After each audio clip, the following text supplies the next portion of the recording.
Moorhead Center Mall. This is the mall in my hometown. Many fond memories happened here throughout my childhood. And I'm happy it's still around, but it has become what is now infamously known as the Dead Mall. This is a dead mall. I was here about an hour before close because I wanted to make sure it was as dead as possible. The one thing about this mall, it still has a lot of stores in it. It's just that there's never anybody here. I've been here quite a bit in the last 3 months since I moved home, which is what I've been doing recently, by the way. So apologies for the lack of content.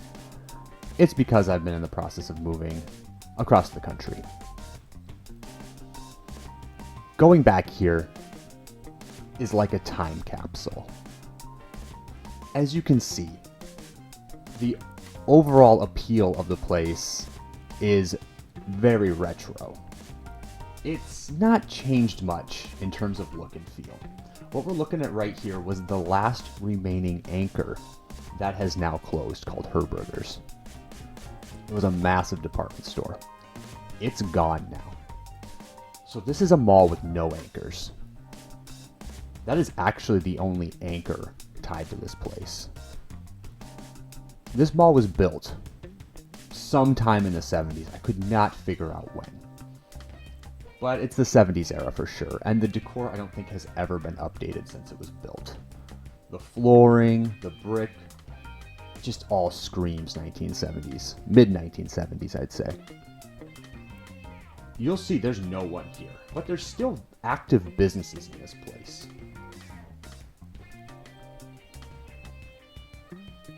It's kind of amazing that these businesses that were here 10 years ago when I moved are still up and running, which goes to show that during the business day, this place does get foot traffic to a degree.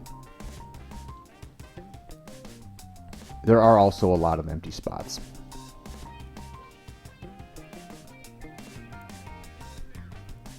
But so far, since you can see, since I've been shooting, there's nobody in this place. It is clean. There's maps of the entire building. The newest addition there you'll see is the DMV.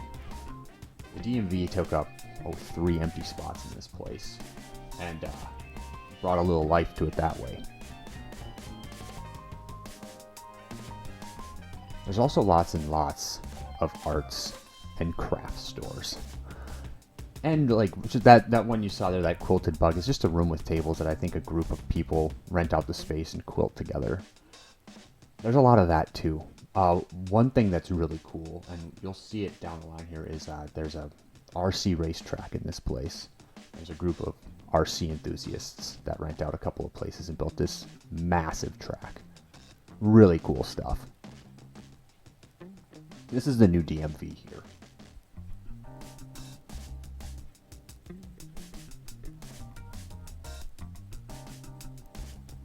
You're probably thinking, what keeps this place open?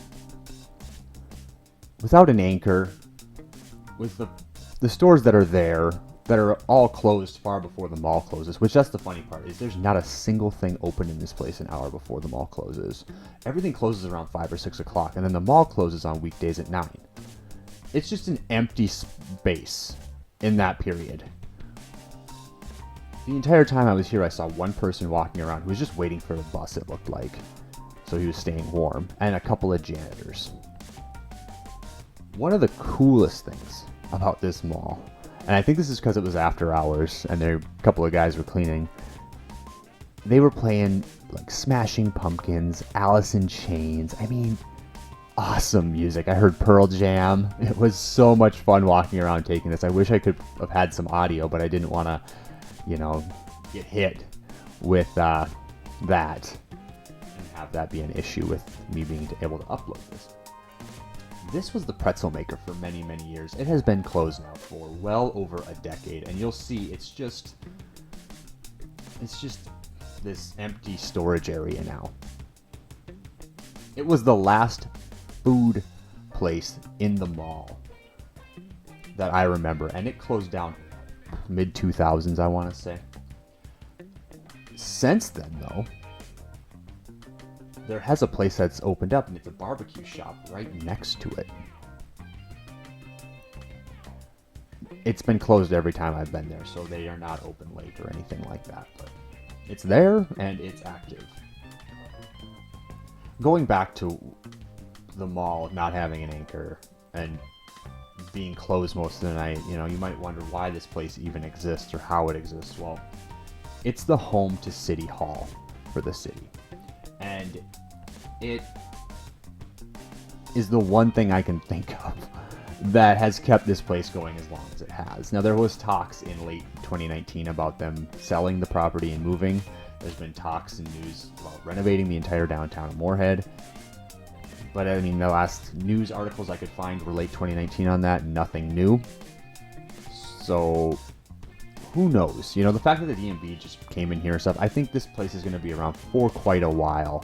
I honestly hope it doesn't go anywhere because I just love being in this place. The old aesthetic, the quietness, it's a really cool place to just hang out if you're bored, to be honest. And there's a lot of antique shops too, I should mention. This one FM Antiques place has like 3 stores throughout the place, and it's just filled with one with Christmas, one with just stuff, another one with just stuff. It's just nuts.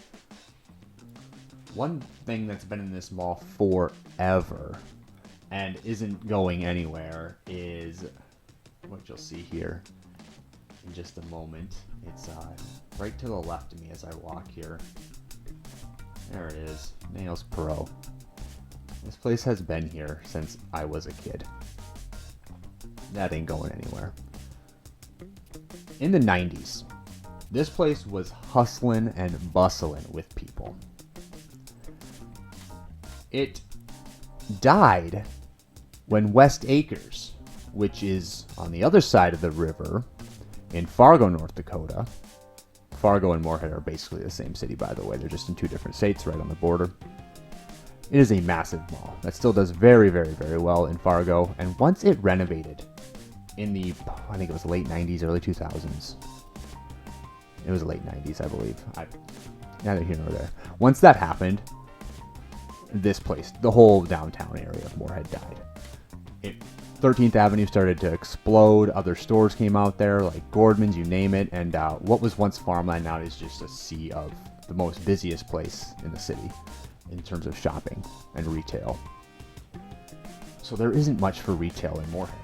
Downtown Moorhead is got a few stores and this mall, and there's just nothing there. It's very small, and it's quaint, and it's old, it's outdated, and it's quiet.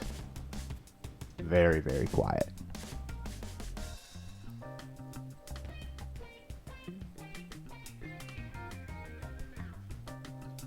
You'll notice, though, there are vacant places in this place. But overall, there's something going on throughout most of the mall in terms of people leasing out space for this, that, or the other thing. That is something that has significantly changed from the time I left to now. When I moved away in the early 2010s, this place had hardly any stores left. So there has been some sort of revitalization to some degree where people have come in and revamped spaces or picked them up for different reasons. Clubs like the Quilting Club and the RC Club and so forth. So, but, you know, like these gumballs, for example, like, I mean, who needs a stroller in this place? There's just still so much stuff that hasn't changed. And I'm pretty sure those gumball machines have been the same gumballs for 20 years. There are a couple of arcade machines, which is really cool, but right now they're closed due to COVID. You can't play them. They're unplugged. There's also been small little things they've tried to do to keep this place somewhat updated. And that was this wall I noticed. Thought, what a cool sign and revamped wall. It's like the one updated thing in the mall. And I had mentioned City Hall. These elevators lead to a 5 or 6 story building that is City Hall, hooked onto the mall. The one thing that keeps it going. This place is really cool. I have no idea what it is, the MCAM. But it is this, like, community access or some sort of media. I don't know what it is though. I don't know if there's like a channel where I can watch what they're doing. But this place is here. It's never been open. I want to go inside when it's open one day and just ask them about some stuff. But it looks like there's some sort of programming. I'm sure you can get it maybe if you have an antenna or a digital converter box. But I have one and I don't see a channel that's local. So maybe it's just because I don't pick it up. But they had a cool storefront. This here is the RC racetrack built in the mall, which is so cool. There was one time there was a couple guys that were racing their cars, and you can go there certain nights to practice the track, and then they do tournaments. It's a really cool track. Surprisingly enough, there's a second place to eat in this mall. There's actually 3, believe it or not. And this is Thai Orchid. It is a restaurant in the mall. I will not say anything in terms of it, whether or not it's good or bad, because I don't want to, give that kind of an opinion, but it's still open. And that says a lot, to somehow still be open all these years. It's kind of crazy.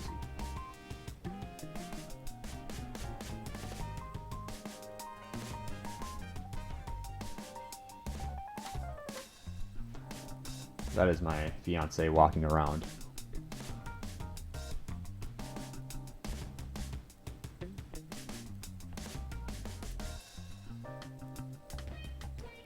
That's the other arcade machine.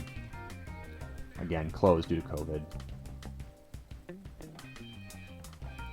And for some reason, there's another gumball stand in this place. Like they need 2 for some reason. I don't know. I wouldn't dare eat one of those. Those have been there since I was a kid, so I don't think they're getting refilled.